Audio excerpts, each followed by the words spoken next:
Imagine a morning where the silent sentinels of the digital age, the firewalls, the encrypted vaults, the ironclad ledgers of global finance, simply cease to exist. No sirens, no explosions, just a quiet mathematical evaporation.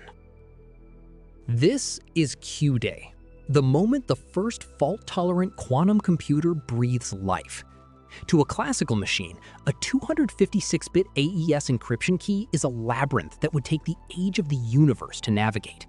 To a quantum machine, that labyrinth isn't a series of walls, it's a suggestion. We have spent decades perfecting the art of the bit, the binary pulse of 1 and 0. We built an empire on the certainty of either or. But we are approaching the limit of what silicon and logic can endure. To go further, we must stop building better tools and start hacking the very fabric of reality itself. Welcome to the endgame of information. You aren't just looking at a faster computer, you're looking at the first machine that speaks the native language of the universe.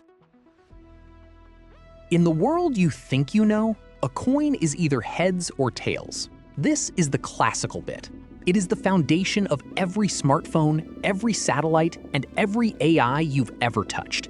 It is a world of rigid binary. But look closer. While that coin is spinning, what is it? It isn't heads. It isn't tails. It is a blur of both states simultaneously. In the quantum realm, we call this superposition. A qubit, the quantum bit, doesn't wait for the coin to land. It operates in that blur. While a classical computer checks one path at a time, a quantum processor exists in every possible path at once. It doesn't find the needle in the haystack by looking at every straw. It changes the nature of the haystack so that only the needle remains. But superposition is only the beginning of the heresy. Then comes entanglement. Einstein called it spooky action at a distance. We call it the ultimate synchronization. When two qubits become entangled, their fates are woven together. Measure one, and you instantly define the other, even if they were on opposite sides of the galaxy. There is no signal sent, no delay. It is a fundamental crack in our understanding of space and time. It is a bridge built out of pure information. When you combine superposition with entanglement, the power doesn't scale linearly. It scales exponentially. 2 qubits can represent 4 states. 10 qubits, over 1,000. 50 qubits, more states than any supercomputer on Earth can track. 300 qubits, you have more states than there are atoms in the observable universe. We are no longer calculating. We are manifesting the answer. This is the altar of the new age, the dilution refrigerator. To the untrained eye, it looks like jewelry. To a physicist, it is a cathedral of cold. At its core, the quantum processor is a fragile god. It cannot survive the chaos of our world.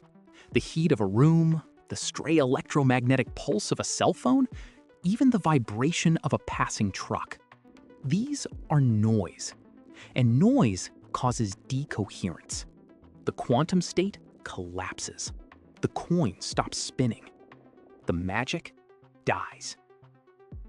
To keep the qubits alive, we must descend into the abyss of temperature.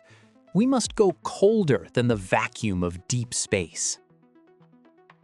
To keep the qubits alive, we must descend into the abyss of temperature. We must go colder than the vacuum of deep space. Here, at 10 millikelvin, just a fraction of a degree above absolute zero, the atoms almost stop moving.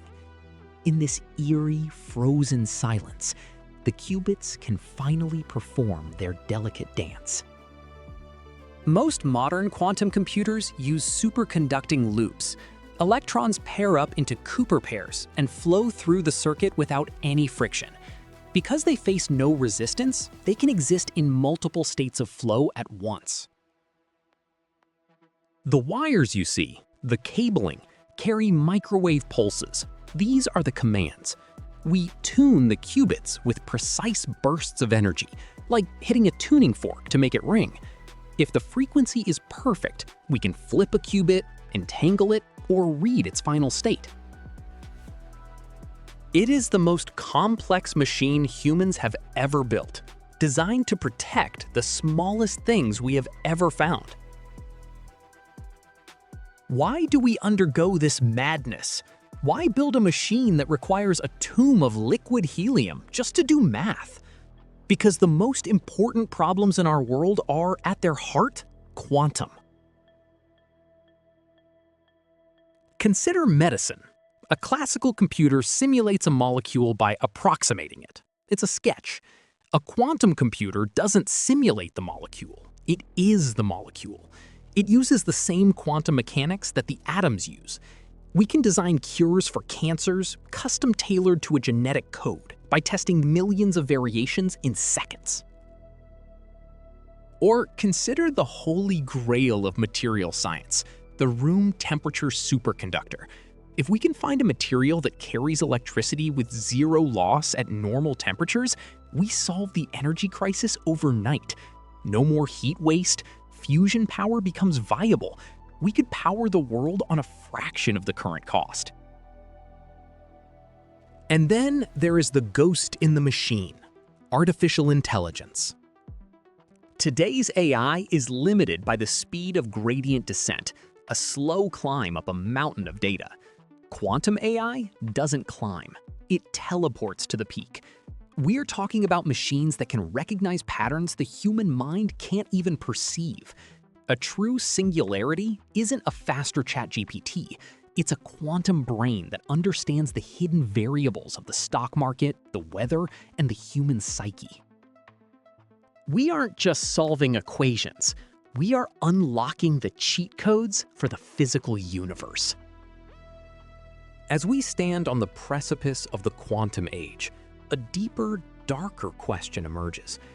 If our universe is governed by the laws of quantum mechanics, and if a quantum computer is the most efficient way to process those laws, then what is the universe? Some of our greatest minds, Wheeler, Feynman, Deutsch, suggested that information is more fundamental than matter or energy. It from bit, or perhaps it from qubit. Perhaps the reason we find it so difficult to build these machines is that we are trying to build a computer inside a computer. We are trying to master the source code of the simulation while we are still characters within it. The quantum computer isn't just a tool, it's a mirror. It shows us that reality isn't a collection of solid objects, but a shifting sea of probabilities. It tells us that everything is connected, that the vacuum is never truly empty, and that the impossible is merely a calculation we haven't finished yet. Q-Day is coming, not as an end, but as a beginning. The question is, when the walls finally melt, what will we do with the power of the stars in our hands?